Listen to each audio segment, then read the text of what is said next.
was wholesome, grounded. It's a nice flowing movie with a few flaws in it. Some obvious symbolism. I mean, her affinity towards counting is analogous to all addiction. Grace is out there doing grocery shopping. She's got 9 bananas on the conveyor belt. She's got to do things in tens. The guy behind her's got 3 bananas. She says, "Oh, would you get us a magazine?" "Which one?" Any of them, I guess." "Okay." Turns, gets distracted. She puts his banana with her bananas. Now she's got 10. Goes to the parking lot. They do a bit of flirting. She always goes to a cafe. She always sits at a spot. And she always has the orange slice and hot chocolate. And the seeds on the slice tell her how many different portions of the same slice to eat. There's no free tables. She doesn't know where to sit. And she sees Seamus from the grocery store. And he's like, "Oh, you can sit there if you want. Well, I mind." And she sits there, even though she doesn't want. There's nowhere else to sit. And then she orders a hot chocolate and a slice of orange cake. And the waitress is like, "Oh, no, we're out of orange cake." She panics. Seamus is like, "Oh, get the lemon. It's citrus. That's close enough, right?" And she's like, yeah, I guess. There's no sesame seed. She doesn't know how many bites to take.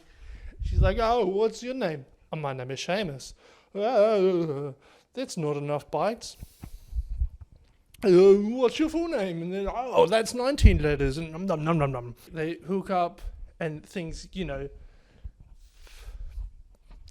they're getting nice and dirty in the bedroom, just like she likes it.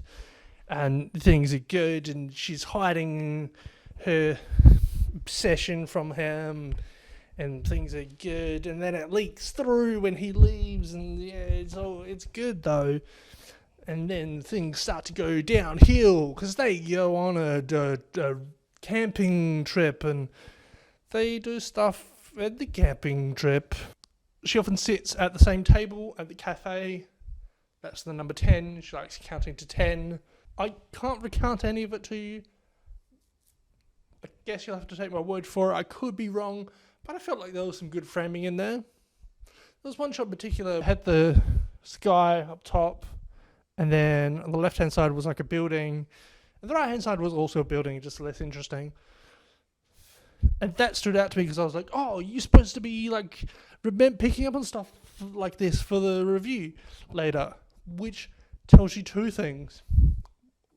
1, I didn't notice much technical details, and 2, what an immersive film if I'd had to remind myself that I was going to have to review it later. So that's kind of cool, I guess. There wasn't a lot of cliches, which I appreciate. Ideally, you want 0. So it's a good movie, and I'm captivated, and I'm interested, and I want to know what happens next. And cliche. And it was so jarring. I'm like, "Oh, in this movie? What? What's this doing here?" But I think it could be as like, I don't know, like it could be a useful tool. Not the be all and end all, but a nice sort of handbook. Just like probably a ballpark of what your friend is going through, unless they're not. I feel seen. This movie speaks to me on a deeper level. It's serious and earnest, and I love it. And I recommend it to everybody. I do say. It didn't do anything groundbreaking. It was a nice change of pace. It was nice and relaxing. Not a lot of cliches going on there. Until I think the the third act,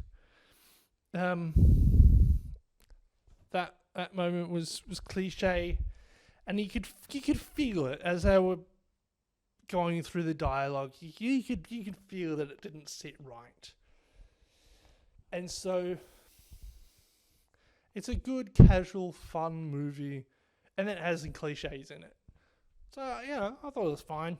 I would have ranked it higher, but because it was a nice flowing movie, and then bam, right at the third act, it had a dramatic, apologetic family cliche.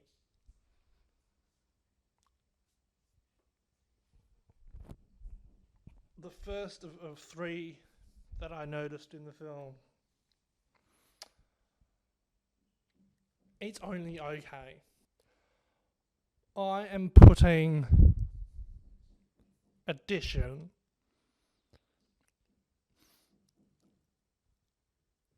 above Resurrection and below Attack of the Clones.